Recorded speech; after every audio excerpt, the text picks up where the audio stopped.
Централен дневник на Канал Плюс, добро вечер. Почнуваме веднаш по кратката најава на дел од содржините кои ќе следат.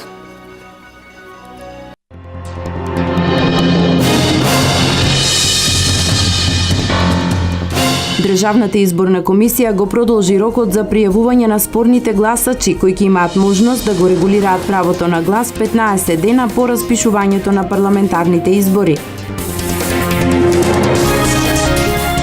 Секој ден расте бројот на посетители на авантуристичкиот парк во Пехчево, единствено ваков вид во државата кој го менува стереотипот за планински туризам.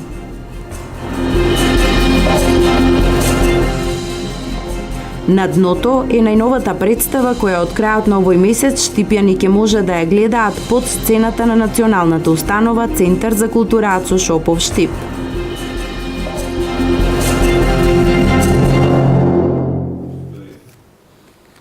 Државната изборна комисија го продолжи рокот за пријавување на спорните гласачи, кои ќе имаат можност да го регулираат правото на глас 15 дена по распишувањето на парламентарните избори. До вчера во ДИК се пријавиле само 1/4 од спорните 30.520 гласачи.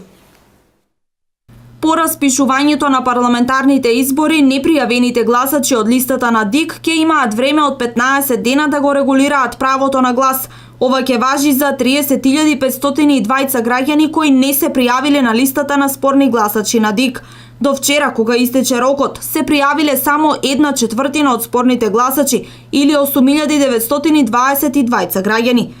Оние кои се пријавија во ДИК во изминатите денови и кои го потврдија правото на глас се веќе запишани во избирачкиот список, како што ќе бидат и новите што ќе се пријават за време на јавниот увид.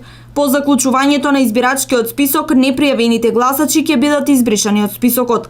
Инаку од денеска тече рокот од 10 дена во кој ќе може најмалку 3 члена од ДИК, во случај некој од членовите на ДИК да се посомнева во манипулации на пријавени по електронски пат, да го допроверат идентитетот и личните податоци. Во вторник ДИК треба да го усвои извештајот за пријавените гласачи од вкупно сомнителните 39.520 гласачи. Над 7.500 е бројот на вработени во индустриските зони во државата до крајот на годината. 4 компании работат на проширување на производните капацитети, а висината на извозот од зоните годинава е над милијарда евра. Компаниите кои работат во индустриските зони во државата досега имаат вработено 6.150 лица, а до крајот на годината нивната бројка се цени дека ќе отиде над 7.500. Дел од компаниите кои работат во индустриските зони планираат проширување на производните капацитети. Штипската компанија Актива е една од 4 компании кои најавија ширење на производството, преку која се отвораат нови работни места за ангажман во фирмата за производство на автобуски делови Ван Хол, со која Актива има тесна соработка. Во Штипската индустријска зона, непосредно до постоечката фабрика на Ван Хол, ќе се гради нова фабрика. Инвестицијата е околу 15 милиони евра, а бројот на нови работни места е околу 500. Првата инвестиција на Ван Хол беше во вредност од 25 милиони евра и отворија нови 800 вработувања. Ова сега што го градат е нова инвестиција од 15 милиони евра и се планираат 400 вработувања, меѓутоа тоа се директно вработувања нови во Ван Хол, меѓутоа ќе има и 100 индиректни вработувања преку компанијата Актива која што фактички работи за компанијата Ван Хол. Покрај новите вработувања, економските анализи бележат постојан раст на извозот од зоните. Заклучно со средината на август, сумата надмина милијарда евра, цифра која е за 20% повисока во однос на минатата година.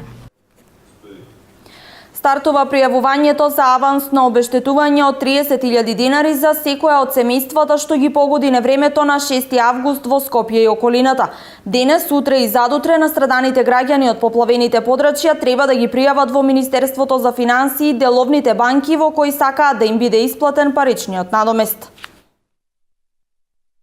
По 30.000 денари како авансно обештетување ќе добие секоја од семејствата кои беа погодени од невремето кое на 6 овој месец го зафати Скопје и околината. Граѓаните од поплавените подрачја денес, утре и задутре треба да ги пријават во Министерството за финансии деловните банки во кои сакаат да им биде исплатен паричниот надоместок. Евидентираните лица од приложените списоци доставени од страна на Комисијата за вршење проценка на оштетување на недвижен и движен имот во подрачјата зафатени со силното невреме и поплавите во Скопскиот и Тетовскиот регион треба да се пријават на телефонските броеви 02 3255 578, 02 3255 586, 02 3255 743 и 02 3255 742. И тоа денес и утре во период од 9 до 17 часот и 30 минути и во понеделник од 8 часот и 30 минути до 19 часот. Исплатата на средствата ќе се изврши во готово на шалтерите на онаа деловна банка за која лицето ќе се определи. Банките ќе ја вршат исплатата врз основа на документ за идентификација, тоест лична карта или пак патна исправа. Премиерот Димитриев информираше дека од околу 4000 извештаи од комисиите за проценка на штетите, досега обработени се податоците за 1950 семејства. Тој додаде дека владата до Собранието на Република Македонија предложила ребаланс на буџетот, со кој ќе се обезбедат 2 милиарди денари, со кој пак ќе се обештетат семејствата од вкупната штета која им е направена од поплавите. Со овие 2 милиарди денари ќе бидат покриени сите трошоци околу поплавите. Се работи за ангажирање на средства кои сега ни се на располагање и со кои во понатамошниот период планираме да ги надоместиме со средства од меѓународни институции, што ни се на располагање по поволни услови, рече Димитриев. Општина Карбенци од почетокот на годината па досега има реализирано повеќе значајни комунални зафати со кои се подобрува животот на населението во оваа рурална општина. Асфалтирани се повеќе улици и патишта. Модернизирањето на селата предизвикува задоволство кај жителите, но и реакции. Општина Карбинци неодамна реализираше значајен комунален зафат. Асфалтирана е главната улица низ центарот на Карбинци, со што се решава проблемот со пристапот до куќите во тој дел на населбата. Улицата е изградена со сите нишани, со соодветни тротоари од двете страни и приоди до куќите. Меѓутоа, на дел од улицата, поради непознати причини, како што реагираат жителите, остана недовршен пристапот. Надоле на неколку куќи има. Горе на еден и у дворо е асфалтирано. А тука не ќе ни да асфалтират, ни да стават влачки. Семејството на Николов и на уште 5 домакинства кои гравитираат во овој дел очекуваат изведувачот на работите да го реализира и овој дел со што целосно ќе се реши проблемот и улицата ќе биде комплетно во функција. Инспекторката вика, зошто не сте го направили? Вика, ќе го направиме. Викам, кога? Ќе биде, вика, кога. Делчо вика, порачано е, вика, 5 квадрата, вика, плочки да донесат да ги наместат. Викам, на Куково летоле и на Велигден. Инаку во оваа општина од почетокот на годината е присутна интензивна комунална активност. Изградени се и асфалтирани многу патишта со кои се поврзуваат селата, како и многу улици. Од повеќето секако треба да се издвојат патот од Долни Балван до Долно Трогерци и патот од Аргулица кон Кучичино. Се уредува црквата Свети Атанасий во Оризари. Подпорните ѕидови ќе бидат целосно обновени, а од западната страна од кај Оризарска река со чистењето на просторот од грмушки и дрвја ќе биде направен влез до самата црква. Во една од најстарите цркви во Кочанскиот крај, црквата Свети Атанасий во Оризари, продолжува надворешното уредување и фреско сликањето на внатрешниот дел. Црковниот одбор во првата фаза од обновата на црквата целосно ја смени фасадата, го поплочи дворот и започна со фреско сликањето на страничниот дел од внатрешноста на истата. Конкретно се работи за окружување на подпорните ѕидови кои се во фаза на распаѓање. Целта ни е сега сето тоа да го средиме. Значи тоа ќе биде на акција во собирање на камења, изидување, подигнување на ѕидови, правење на каскади. Значи некои делови стари кои се веќе старите вециња да ги отстраниме, да заличи малку на пувава средина. Ќе биде тоа и скали поставени. Иванов додава дека ќе продолжи и фреско сликањето на внатрешниот дел на црквата до нејзино целосно завршување, зашто има голем интерес за донирање на икони од иселеници од Оризари кои живеат или се на привремена работа во европските држави и Австралија. Инаку, црквата посветена на Свети Атанасий е градена во 1848 година, потоа делумно разрушена за да биде повторно изградена во 1876 година, а фреско живописана во таванскиот дел од страна на тајфата на Исаија Макаровиќ од село Гари Дебарско, кој со својата тајфа престојувал во Кочанско. Од 55 икони колку што се наоѓаат во црквата во Оризари, 17 се наоѓаат во регистарот на регистрирани икони на Заводот за заштита на спомениците на културата во Македонија.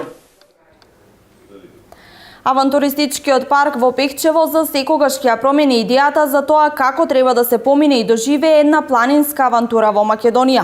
Овој новоизграден парк е место кое содржи широк спектар авантуристички елементи, а една од нив е првата зип линија во Републиката со должина од 240 метри и адреналинската патека со должина од 360 метри.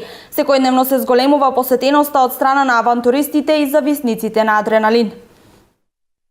Авантуристичкиот парк во Пехчево станува вистинска атракција за авантуристите и зависниците од адреналин. Секојдневно привлекува по десетина љубители од цела Македонија, бидејќи единствениот од ваков тип парк во Македонија. Паркот е направен по примерот на Финска и Бугарија, а проектот го спроведе општина Пехчево со финансиска поддршка од хотелот Гогов. Од хотелот од каде што и се прават резервациите и се дава потребната безбедносна опрема, велат дека од ден на ден расте заинтересираноста, затоа и резервациите пожелно е да се прават еден ден предходно или барем неколку часа предходно. Паркот содржи широк спектар на авантуристички елементи, а еден од нив е и првата зип линија во Републиката во должина од 240 метри и адреналинската патека во должина од 360 метри. Проектот е авантуристички парк, кој е направен од два дела. Едниот дел е зип линија, која во моментот можеме да гледаме каде што има обука на неа. Другиот дел е адреналинска патека, која е составена од 36 рампи, каде што 36 рампи може да поминат сите возрастни, меѓутоа 12 рампи се направени специјално само за деца. Ова е прв авантуристички парк во Македонија. Има заинтересирани од другите градови, освен од Пехчево. Локалното население многу често доаѓа до. За безбедноста на авантуристите кои го користат паркот се грижат инструктори кои ја поставуваат безбедносната опрема. Имаме кацига, имаме карабинер, тоа се вика, имаме обезбедувач. Ако човек носи кацига, безбедносно, ако е облечен, нема страф. Нема страф од повреда, пошто сме обезбедени од повреди и такви работи. Треба само да се почитуваат правилата. Без опрема не сме никој да се качи ново, пошто секој на своја одговорност го прави тоа. Градоначалникот на општина Пехчево вели дека ова е уште една можност Пехчево да се развива како вистинско туристичко место. Овие содржини сите допринесуваат да на некој начин го зголемиме бројот на туристите, така да веќе имаме комплетна една туристичка понуда и тоа постепено ќе го зголемуваме. Авантуристичкиот парк се наоѓа над градот Пехчево во густа борова шума до локалитетот Езерце. На дното е најновата представа која од крајот на овој месец штипјани ќе можат да ја гледаат под сцената на Националната установа Центар за култура Ацо Шопов во Штип. Пробите се во тека една од улогите, Баронот, и ја глуми штипскиот актер Владимир Тулиев. Повеќе за најновото дело на Штипскиот театар во прилогот што следи.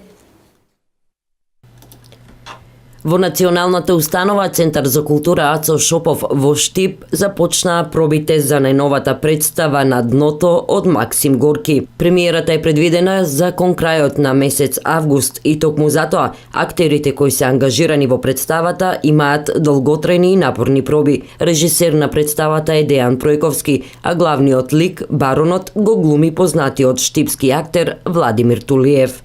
Еден пропаднак лик, порано бил многу богат и сега тука се наоѓа, меѓутоа тој пак си го живее неговиот баронски живот, така да го речем.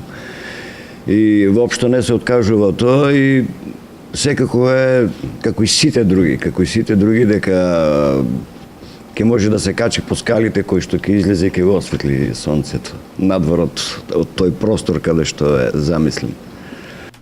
Представата се игра под сцената во Националната установа Центар за култура Ацо Шопов, што е една нова форма која ќе може да ја види штипската публика, а дејството се одвива во голем базен полн со вода по сценографија на Валентин Светозарев, во кој неколкуте ликови, луѓе од различни класи, живеат заедно како во еден дом. И сега сите се со надеж дека некој ден како и сите ние во обичниот и секојдневниот живот се обидуваме да испливаме за нешто повеќе, да успееме нешто повеќе во животот, така да и тука представата со на моменти има доста комични моменти од самата ситуација која што произлегува, меѓутоа во целост е драма. Представата на дното е еден од проектите финансиран од Министерството за култура.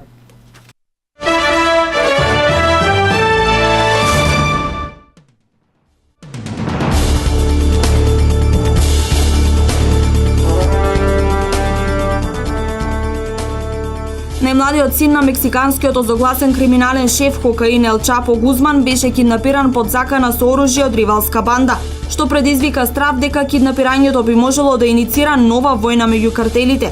Ел Чапо, шефот на криминалната банда Синалоа, во моментов се чува во мексикански затвор во близина на границата со САД, откако беше фатен во јануари по 7 месеци бегство. Но сега не се знае каде е неговиот син, откако група вооружени лица наводно го киднапираа од луксузен ресторан заедно со 5 други лица. Во инцидентот учествувале најмалку 6 мажи. Државните власти потврдија дека еден од киднапираните му е син на Ел Чапо и веруваат дека бил грабнат од членовите на картелот на новата генерација на Халиско.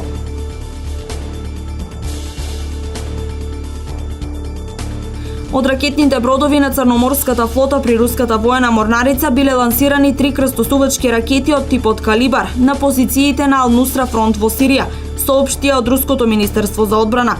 Денес наутро од позициите во источниот дел на Средоземното море, малите ракетни бродови на Црноморската флота, Зелен дол и Серпухов, за време на борбениот маневар лансираа 3 крстосувачки ракети од типот Калибар на позициите на терористичката организација Ал-Нусра фронт во Сирија, стои во соопштението на Руското министерство за одбрана.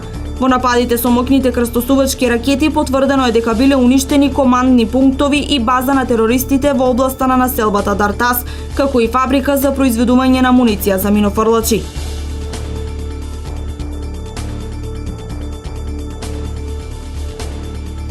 Обединетите нации прв пат по епидемијата на колера на Хаити во 2010 година признаа дека војниците на Обединетите нации имале клучна улога во ширење на болеста, од која настрадаа речиси 10.000 луѓе, а повеќе стотици илјади беа инфицирани. Портпаролот на генералниот секретар на Обединетите нации Бан Ки Мун изјави дека светската организација мора да направи многу повеќе за епидемијата на Хаити и вети нова серија на акции на Обединетите нации како одговор на последиците од кризата. Граѓани на Хаити се обидоа да ги тужат Обединетите нации поради одговорност за епидемијата, но организацијата се повика на дипломатски имунитет.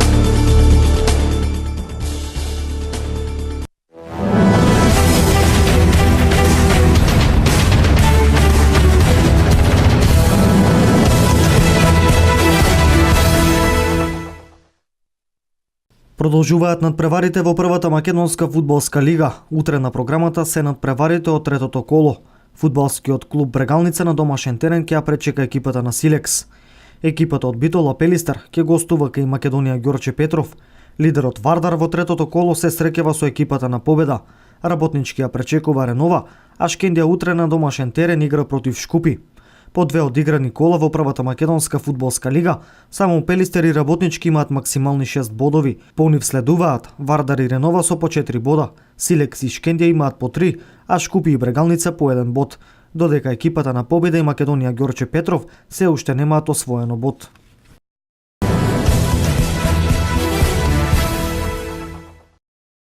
Штафетата на Јамајка на 4 по 100 метри предводена од Усеин Болт стигна до златото на Олимпијадата во Рио, па најбрзиот човек на планетата забележа историски успех.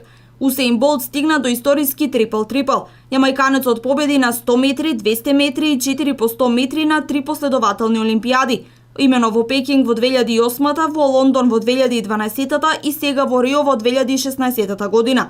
Изворедниот успех тој го комплетираше утрово откако ја предводеше штафетата на Јамајка на 4 по 100 метри до првото место со време од 37 секунди и 27 стотинки за 9-то злато и совршен крај на олимписката кариера.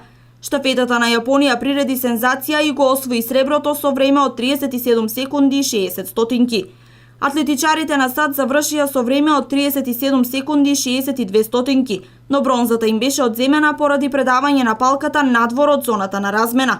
По последното место на пиедесталот го доби штафетата на Канада, која истрача со време од 37 секунди и 64 стотинки.